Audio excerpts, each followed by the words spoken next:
Bienvenido Juan Tocatliana a Entrevista Reina. ¿Qué tal, Mauricio? Muchas gracias por la invitación. Bueno, no faltaría más. Juan es argentino como el que más, pero colombiano como el que más y responsable de la formación de toda una generación o más de una generación de internacionalistas en Colombia o interesados en el escenario internacional en Colombia y por lo tanto con toda la perspectiva para ver este tema que vamos a ver, aparte de estar en este momento en su natal Argentina, en la Universidad Torcuato Di Tella como profesor titular. Juan, quiero arrancar esta conversación con algo que parecería ser el ABC de toda esta perspectiva sobre el accionar de Estados Unidos en el escenario internacional, pero que no obstante ser el ABC, a veces se ignora. Las acciones de Estados Unidos del gobierno de Donald Trump, tanto en Caracas el 3 de enero como en esta última semana en el caso de Irán, ¿en qué escenario internacional se dan? ¿Dónde está el derecho internacional? ¿Cómo se justificaría a la luz del derecho internacional? Bueno, Mauricio, creo que comienzas por un lugar esencial que tiene que ver doblemente, primero, con la cuestión de la legalidad y segundo, con la cuestión de la institucionalidad. Digo que están entrelazadas porque hay todo un entramado institucional relevante dado por el marco general de Naciones Unidas, dado por su carta, dado por un conjunto de normas vigentes respecto al uso de la fuerza y la legitimidad o no de ese uso de la fuerza. En esa dirección es posible que si se da una situación en la cual un país se encuentra en una condición de inminencia de ser atacado y hay a su vez evidencia de que va a ser atacado, por supuesto no tiene por qué cruzarse de brazos y esperar a que ello ocurra. Por lo tanto, si bien no hay una legalidad expresa al respecto, sí hay una costumbre internacional para darle curso a la posibilidad de lo que en inglés se llama un preemptive action, que nosotros solemos traducir como preventiva, pero que en realidad correspondería llamar anticipatoria. En ese sentido, por lo tanto, desde hace mucho tiempo, no en esta situación, tenemos una serie de usos de la fuerza desde Rusia, Israel, Estados Unidos y otros actores internacionales que, a pesar de no existir condiciones de inminencia y de evidencia, sin embargo, han atacado a otras naciones. Esto, en la jerga anglosajona, se llama una acción preventive, distinta a la preemptive. ¿Cuál es la condición particular que hace a la preventive? En primer lugar, que no es legal. Definitivamente no es legal. Porque no hay, es asilístico iraní, es un dolor de cabeza histórico para Israel, pero aún ahí no había condiciones de una posibilidad de un ataque. Ahora bien, lo que hay que comprender, vuelvo al tema, de la debilidad es esencial. ¿Por qué? Porque hasta hace muy poco tiempo, yo diría aproximadamente 6 o 7 años, teníamos una expansión de lo que se llama el arco chiita en Medio Oriente. Este arco chiita, encabezado por el principal país chiita en Medio Oriente, que es Irán. Esto tenía que ver con la expansión del chiismo en Irak, con las posibilidades de combate y avance del chiismo en Siria. Esto tenía que ver con Hezbollah en Líbano, este tenía que ver con los hutis en Yemen, y si bien no son chiitas, son sunitas, con el apoyo persistente de Irán a Hamas. Ese conjunto de actores y esa proyección de poder iraní entró en una situación de estancamiento primero y luego retroceso significativo en especial después del 7 de octubre. Y por lo tanto, esto crea las condiciones, insisto, de vulnerabilidad y debilidad que facilitan, por supuesto, acciones como la que hemos visto. Entonces, en ese orden de ideas, Juan, si capto bien la esencia de esta distinción, este ataque de parte de Estados Unidos a Irán, pero también lo podríamos aplicar a Venezuela, ahora volveremos a la región, no se justificaba desde el punto de vista del derecho internacional en la medida en que no había evidencia ni inminencia de una amenaza contra Estados Unidos, y por el contrario, lo que sí estaba claro y sobre lo que sí había evidencia es del debilitamiento de Irán en los últimos trimestres, o por lo menos en el último año, lo que daría una oportunidad para que Estados Unidos hiciera otro tipo de ataque que no es legal a la hora de analizarlo dentro del marco del derecho internacional. ¿Es así? Esto es correcto. Es decir, esto no es legal. No fue legal Venezuela, no fue legal Irán ahora. Hay otro debate paralelo que es importante, que es el que ha emergido en algunos lares, latitudes, en Occidente en particular y también en Israel, y es, bueno, una cosa es la legalidad y otra cosa es la legitimidad.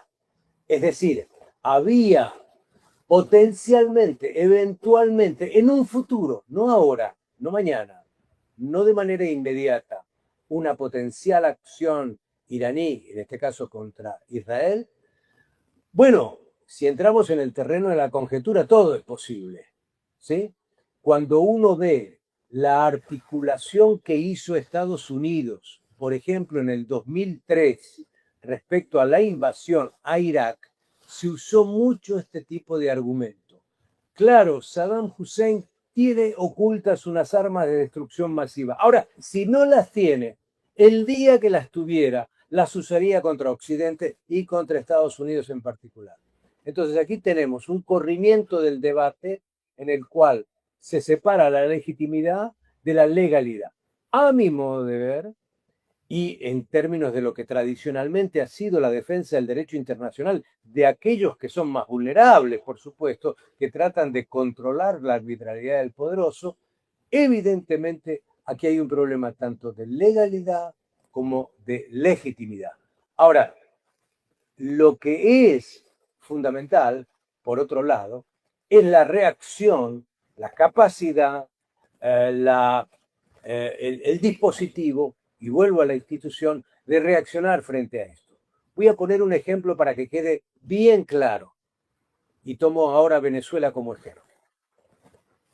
En el año 1989 es invadida Panamá y su mandatario es capturado y llevado a los Estados Unidos bajo cargos de narcotráfico, el general Noriega. En enero de 1990 se lleva el caso a Naciones Unidas y se presenta una resolución crítica frente a eso que fue una invasión ilegal. Dicho sea de paso, uno de los redactores de esa resolución fue Colombia. En ese sentido, pasa la resolución, es votada, pero no procede porque Estados Unidos, Francia y el Reino Unido vetan esa resolución. Pero ciertamente la administración Bush en aquel contexto pagó un costo político. El costo de usar por fuera de las normas, de las reglas, de los procedimientos, de lo instituido, el uso de la fuerza. ¿Qué es lo que pasa después de Venezuela? ¿Qué es lo que pasa después del 3 de enero? Se lleva el tema otra vez a Naciones Unidas, a su Consejo de Seguridad. Y oh sorpresa, ni Rusia ni China colocan de presente la posibilidad de una resolución crítica de Estados Unidos, no lo hacen ni de manera individual ni de manera conjunta. Por supuesto no lo hace Europa, que sigue acompañando a Estados Unidos en casi todo en los últimos años, y por supuesto no lo hizo el conjunto de países del sur global que estaban en este momento en el Consejo de Seguridad. Ergo, Estados Unidos no pagó ningún precio siquiera simbólico por Venezuela. Ahora vayamos al 28 de febrero. 28 de febrero, ataque conjunto, Estados Unidos-Israel, reunión de emergencia del Consejo de Seguridad, y ahí se va a plantear, y ahí va a pasar, y ahí esto es increíble, y este es otra vez recurriendo a la fuerza de manera arbitraria, unilateral, etc. Bueno, yo les pido que vean que de ese debate no salió ninguna resolución. Entonces, mi punto en esto, respecto al derecho internacional, es que lo que está tan horadado, está tan erosionado, no digo difunto, pero está en un estado de coma a nivel internacional. Y por otro lado, la institución que vela por la paz y la seguridad internacional, que es el Consejo de Seguridad de Naciones Unidas, está totalmente paralizado porque nadie se atreve a frenar a los Estados Unidos, ni en su momento tampoco, a pesar de ser más crítico, a Rusia, y mucho menos tampoco a Israel. Y en general, hoy Naciones Unidas tiene una crisis de credibilidad fenomenal frente al uso de la fuerza y su legitimidad y su legalidad. Uno pensaría, Juan, que en esos 35 años que han pasado desde la invasión a Panamá, han cambiado muchas cosas en el escenario internacional. Antes no estaba tan evidente la multipolaridad que hoy tiene el sistema internacional, y uno pensaría que en un mundo multipolar, la emergencia con todo el vigor de China, el desafío a Estados Unidos, Rusia tratando de hacer lo suyo, habría más controles de pesos y contrapesos, y por el contrario lo que estás describiendo es un silencio muy estruendoso dentro de su silencio de China y Rusia y Europa, además de eso, acerca de la ilegitimidad e ilegalidad de estos ataques. ¿Qué explica esa acción cuando hoy son varios actores y uno pensaría que se pueden controlar más y no está sucediendo? A ver, empiezo por un tema definicional que no le quiero dar un carácter, digamos, de reflexión simplemente académica, sino que creo que es algo que tiene una realidad política efectiva, y es que la unipolaridad post-guerra fría como tal no existe más. Esto está claro.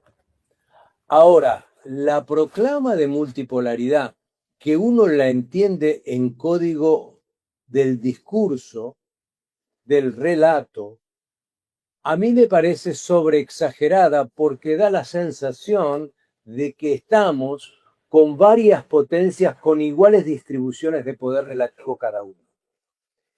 El mundo que estamos viviendo es, a mi modo de ver, un mundo sin hegemonías. Estados Unidos no puede sustentar globalmente su hegemonía más, y China no tiene la capacidad ni quiere asumir los riesgos de plantear una alternativa hegemónica. Entonces, en este escenario, la pugnacidad, la conflictividad es casi una condición natural. Por otro lado, están las preferencias político-ideológicas y geopolíticas de los países.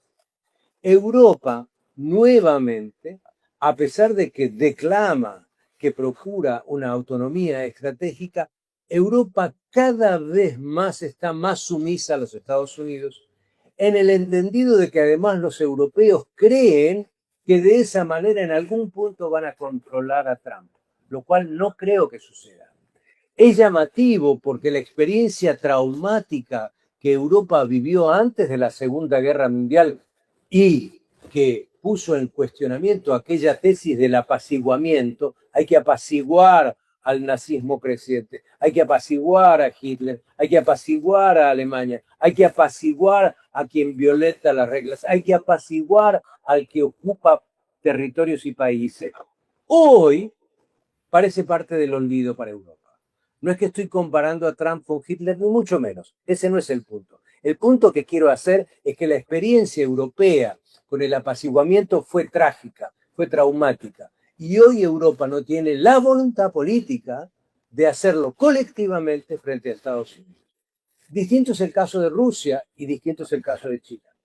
China es hoy, a mi modo de ver, con varias salvedades en otros temas, yo diría que es el único adulto en la clase, porque está tratando de manejar una situación en clave de sus propios intereses nacionales. Para China es fundamental el petróleo, no el petróleo iraní, el petróleo de Medio Oriente, el petróleo, ellos le compran masivamente petróleo a Arabia Saudita, a Irak, a los Emiratos. El 13% de su petróleo viene de Irán. Ahora, para Irán, China es fundamental porque Irán le vende el 90% de su petróleo a China. Ahora bien, China no quiere que las ecuaciones y los equilibrios en la región se modifiquen drásticamente para tornarse antichinos. Doy un ejemplo para que se entienda. Después de años de ruptura de relaciones entre los dos grandes competidores en el mundo musulmán de Medio Oriente, que son Arabia Saudita, sunita, e Irán, chiita, el país que recompuso y permitió que se reabrieran las relaciones diplomáticas entre esos dos países fue China, luego de una larga gestión. China quiere estabilidad, China quiere tranquilidad y China no quiere comprometerse en algo que lo lleve a olvidarse de que su destino estratégico está en el sudeste de Asia y tiene que ver mucho más con Taiwán que con lo que pasa en Medio Oriente. Rusia es un caso diferente. Rusia es un actor que viene con una política revisionista. Rusia quiere cambiar las reglas del juego. Rusia no fue un ganador después del final de la Guerra Fría. Rusia fue un perdedor, perdedor de influencia, perdedor de recursos. Tiene una capacidad nuclear formidable, tiene el mayor arsenal de ojivas nucleares del mundo, seguido por Estados Unidos, ambos en casi paridad, 5.201, 5.100 el otro. Pero Rusia no es un poder económico de gran talla y Rusia lo que quiere es recuperar algo de su influencia. Y por lo tanto, si va a Ucrania, va para retomar algo que considera propio, equívocamente, arbitrariamente, violando el derecho internacional, por supuesto, pero es una Rusia disminuida. Entonces, acá los jugadores me parece que se posicionan respecto a sus realidades geopolíticas, respecto a sus condiciones en este escenario sin hegemonía, y en ese cuadro general. No es que Estados Unidos se comporte como una gran potencia ilustrada, sofisticada, dispuesta a reestructurar y restaurar algo de su hegemonía. No, este también es otro Estados Unidos. Es un Estados Unidos que recurre a la prepotencia, que en realidad esconde una profunda impotencia. Por motivos distintos cada uno, has descrito las motivaciones de China, de Rusia, de Estados Unidos para actuar como están actuando en estos días y no actuar dentro de los escenarios del derecho internacional y el multilateralismo. Esa erosión del multilateralismo y el derecho internacional, decías hace un rato, no es definitiva, pero te pregunto, ¿bajo qué condiciones podría ser reversible? Porque si bien no es definitiva a estas alturas, esos instrumentos son prácticamente inocuos ante la realidad que estamos atestiguando. Estamos ante un cambio de época cuyos contornos futuros son imprevisibles, pero que a mi modo de ver ha dejado de ser el argumento usual más utilizado, es que entramos en una era de incertidumbre. No es correcto, a mi modo de ver. Entramos en una era de peligrosidad. Y quiero poner un elemento apenas simbólico que puede ser bastante más expresivo que un conjunto de indicadores o eventos o circunstancias. Vos sos economista, Conocés bien que la Universidad de Chicago tiene un nombre prominente en el mundo por su escuela de economía. Su escuela de economía que ha generado un modo de entender esa disciplina caracterizado por la promoción del neoliberalismo. Uno puede estar a favor o en contra de eso. No voy a entrar en ese terreno porque no soy economista y porque tengo otras convicciones que no vale la pena ahora debatir. Pero la gente desconoce que en esa misma universidad, en el año 1947, se reunieron los matemáticos, los físicos, los químicos, los ingenieros, preocupados por el fin de la Segunda Guerra Mundial, por el uso de 2 bombas atómicas lanzadas sobre Hiroshima y Nagasaki, por el aceleramiento de la capacidad de la Unión Soviética de ir en pos también de tener sus bombas atómicas, y sacan un boletín que en aquel momento tenía apenas 2 páginas, hoy es una revista probablemente la más prestigiosa en la materia, que se llama el Boletín de Científicos Atómicos. Para que se tenga una idea de lo que estoy diciendo, en este boletín hay en su consejo editorial, hay más de 11 premios Nobel. Sacan este boletín y colocan arriba, en el lado derecho, un reloj, que llaman el reloj del apocalipsis. Y colocan una manecilla cerca de las 12 y la otra manecilla a 7 minutos de las 12, tratando de transmitir con eso la percepción, la comprensión de que el mundo estaba ingresando en una especie de dinámica potencialmente dañina que podía llevar a una carrera armamentista y que podía llevar, por otro lado, a una eventual confrontación. En distintos momentos de la Guerra Fría, cuando se reunía este consejo, modificaba la aguja, la colocaba más cerca o más lejos de las 12.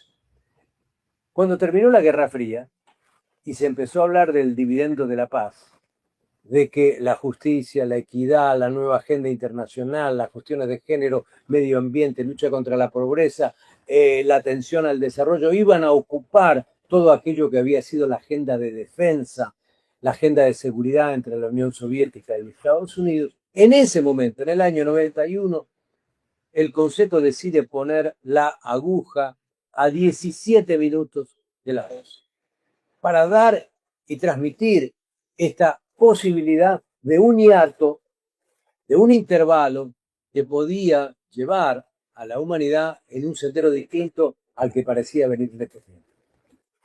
Con los años fue modificando esta aguja. Hace apenas 3 semanas colocaron la aguja a 85 segundos de las 12 para evidenciar que una conjunción de factores, entre ellos la cuestión nuclear y la potencialidad de mayor proliferación nuclear, entre ellos la situación del cambio climático y el medio ambiente, entre ellos los avances posiblemente desregulados de la inteligencia artificial, entre ellos los errores de percepción de los países que creen que van a entrar en situaciones de confrontación que no van a escalar, todo eso lo llevó a mover esa manecilla a 85 segundos. Y creo que no es un hecho simbólico, aunque parezca solo eso. Refleja un estado del mundo donde, insisto, el problema medular hoy no es la incertidumbre, es la peligrosidad. Es un conjunto de actores que por distintas razones, con distintos objetivos, con orientaciones muy diferentes, con propósitos de corto plazo, pero también en sociedades que están mutando, transformándose radicalmente, donde las clases medias ascienden, pero en Asia, no en Occidente, donde la polarización política se ha vuelto la nota de costumbre de todos los procesos electorales y donde el militarismo entendido como el aumento de los presupuestos de defensa es la nota del día, bueno, nos puede colocar en un túnel en el cual, bueno, uno cree que hay siempre luz al final del túnel. Bueno, puede haber mucha oscuridad al final del túnel. En ese contexto de la era de la peligrosidad, además con esta figura tan elocuente que mencionas de un reloj nuclear a menos de 1 minuto y medio de la hora del apocalipsis, hay un subcontinente que nos es muy querido, muy conocido y muy propio en medio de un mundo sin reglas, que es América Latina. ¿Cuál dirías tú que es la mayor implicación de esta era de la peligrosidad, de este ímpetu de Donald Trump sin controles ni políticos ni legales a nivel internacional? ¿Y cómo deberían actuar países como Argentina, como Colombia, países que tienen elecciones este año, Brasil, Perú, Colombia? Mira, lo primero y principal es que hay una tensión en nuestra propia región que debería servirnos como marco de referencia para luego ubicar a Estados Unidos y no al revés. ¿Qué quiero decir con esto? Si yo miro indicadores comerciales, el peso de América Latina en su conjunto en el comercio internacional, si miro indicadores, otra vez en su conjunto, en materia de inversión en ciencia y tecnología, si miro en su conjunto la acción conjunta de la región en foros internacionales como la OEA o la ONU, voy a encontrar una América Latina cada vez menos gravitante y cada vez más fracturada por distintas razones. Ahora bien, la paradoja es que esta región comparativamente menos gravitante sigue siendo una región relevante. Es la principal zona de paz del mundo. Somos una región muy desigual, pero somos una región que no nos peleamos entre nosotros. Adentro de nuestros países hay mucha violencia, pero entre nosotros no nos peleamos. Esto no es el caso de África, no es el caso de Asia, no es el caso de Europa. Somos una zona de paz. Somos una superpotencia energética, alimentaria y mineral en el mundo. Somos una hiperpotencia en materia de biodiversidad. Tenemos una probabilidad de aprovechar las mutaciones que se dan para insertarnos de una manera cada vez más diversificada. En el fondo también, este mundo, este orden sin hegemonías nos da más espacio, al menos conceptualmente, al menos teóricamente, para movernos más en diferentes contextos, con diferentes socios, según temas, según necesidades, según objetivos. Entonces, esta paradoja de ser menos gravitante, pero igualmente relevante, encuentra hoy una coyuntura inesperada, y es que nos volvimos excesivamente relevantes para Estados Unidos. Que siempre nos quejábamos, no, Estados Unidos estamos fuera del radar, no, en Estados Unidos no nos entiende. Bueno, el día que nos pusieron en el radar, nos pusieron mal en el radar, porque nos pusieron en el radar por sus intereses objetivos, por su proyección de poder y por asegurar su área de influencia.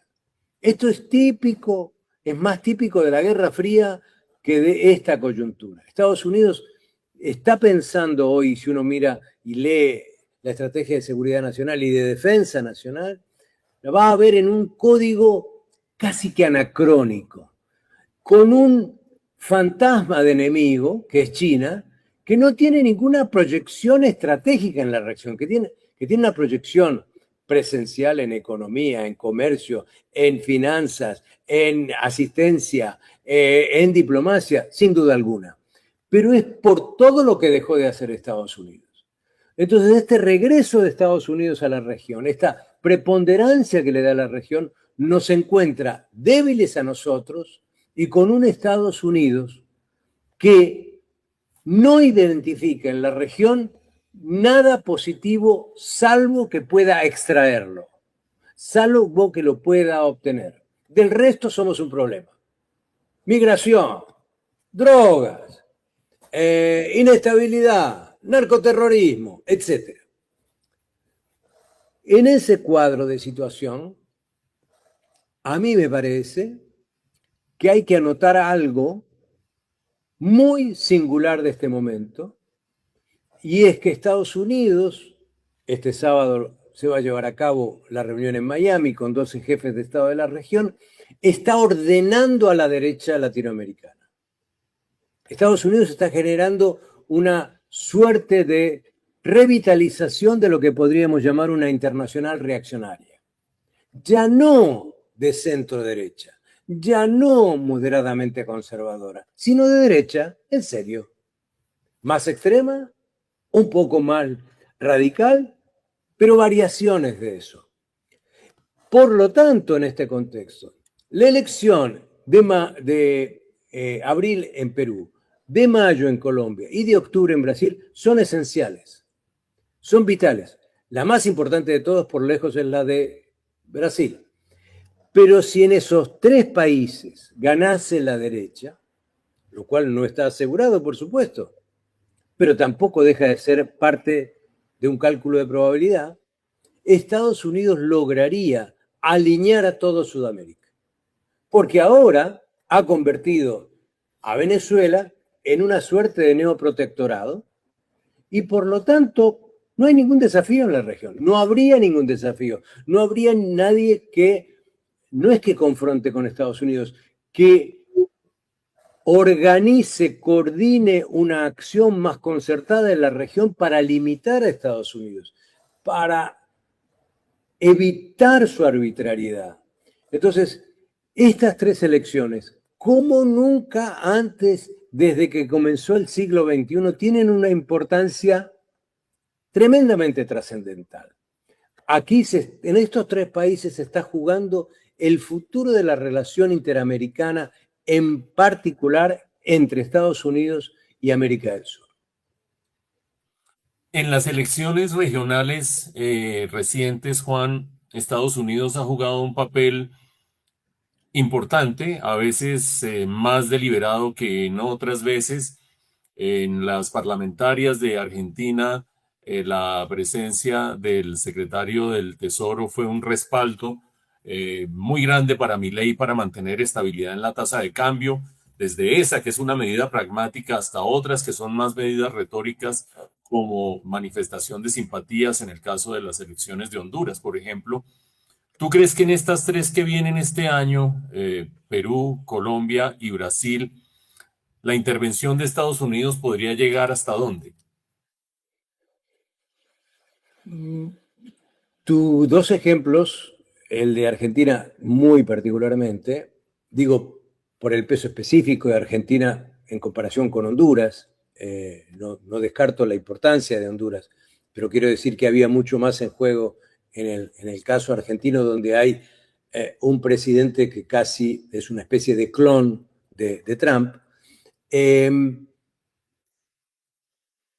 Estos dos casos son muy emblemáticos, pero me parece que si levantamos la vista y ponemos el papel de Estados Unidos con un mayor lente, vamos a ver que lo que hace Washington puede jugar también en contra de Estados Unidos.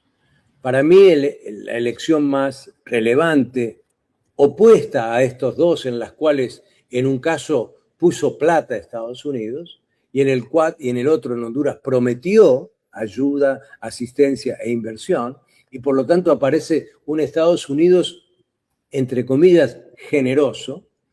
El caso inverso de todo esto fue el caso de Canadá. ¿Por qué fue inverso? Porque apenas llega al gobierno Trump, dice tres cosas respecto a Canadá. La primera, que quiere anexar Canadá como el Estado 51. La segunda, que le va a imponer aranceles altos a Canadá. Y la tercera, que Canadá es el segundo exportador de fentanilo a los Estados Unidos, que es la principal fuente de muerte por sobredosis. E inicia una arremetida contra un gobierno saliente que va a favorecer al candidato conservador en Canadá, que también venía haciendo una campaña casi repitiendo las mismas palabras que en el año 2024 había dicho Trump. Tal era así, tal era cercano el triunfo de ese candidato conservador, que 2 meses antes llevaba 20 puntos de diferencia sobre un candidato liberal, Carney, un banquero moderado dentro del Partido Liberal, sin muchas chances, a tal punto que se creía que la elección estaba perdida. Pero fue tanto el pánico que generó en la sociedad canadiense lo que dijo y pretendió hacer Trump, que dio vueltas la elección a tal punto que por 3 puntos termina ganando Carney.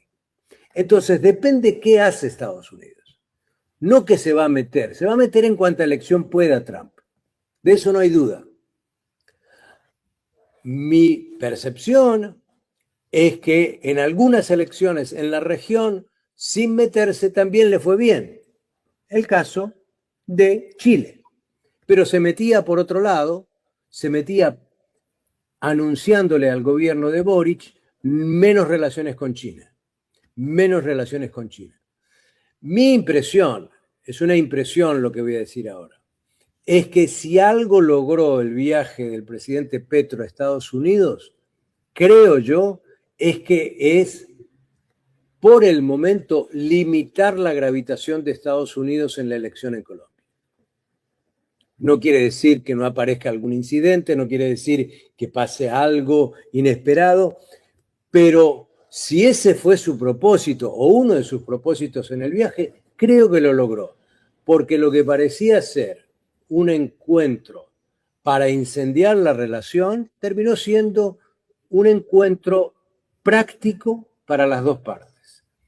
Y lo que veo que está haciendo el presidente Lula en Brasil es también tratar por todos los medios de tener una agenda propia, de tener una posición asertiva sobre los temas, pero no buscar ningún tema que pueda llevar a una confrontación con Estados Unidos.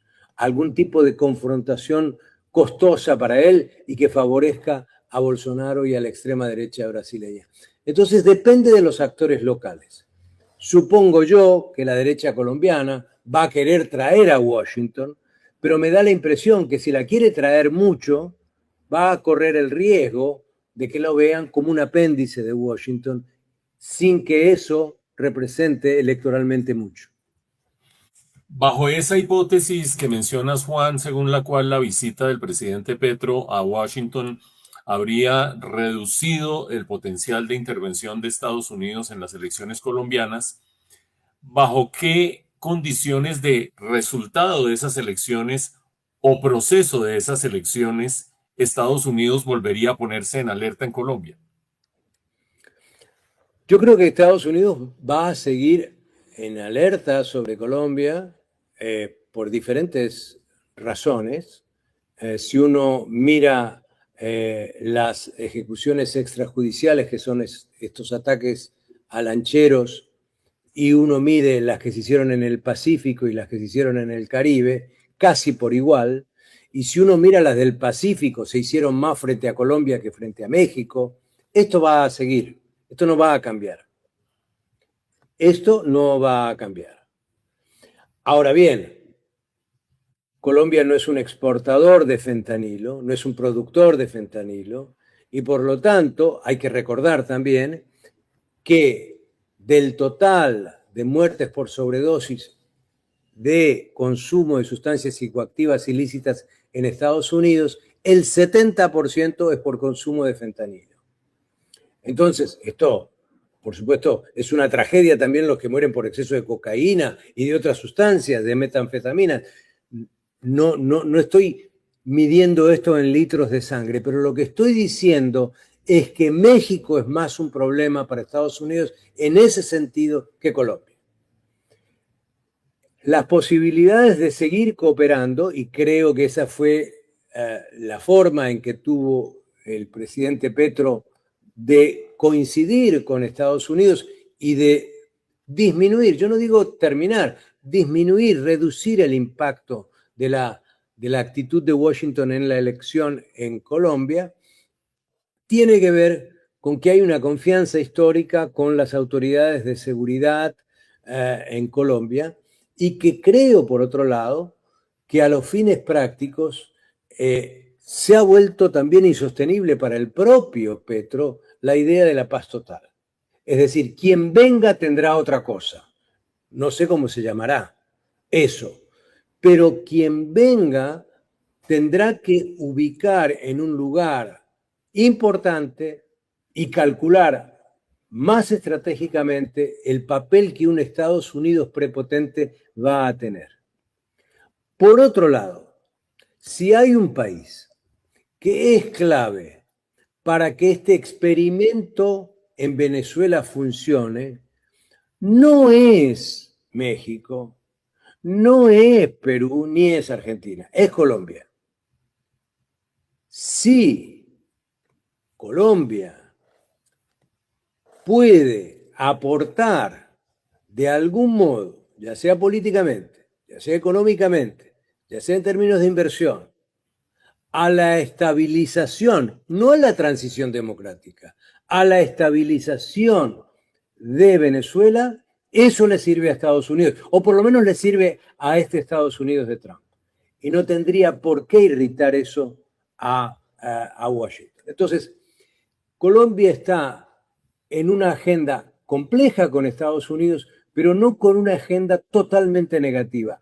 Hay ámbitos en los cuales se pueden, me parece a mí, saber cómo manejar eso, pero eso exige una serie de cosas que un próximo gobierno, que no sé cuál será, deberá tener con certeza. Entre otras, una Cancillería muy calificada, muy dotada, una diplomacia de bajo perfil en algunos temas, una mayor sobriedad en los argumentos y una persistente incidencia en los actores sociales y políticos en Estados Unidos que Colombia supo tener por muchos años. Rasgos de política exterior que están en la memoria colombiana, pero no en la coyuntura actual y que quizás se recuperen una vez se surta el proceso electoral en Colombia. Esperemos que así sea. Muchas gracias, Juan Tocatlián, por haber estado en Entrevista Reina.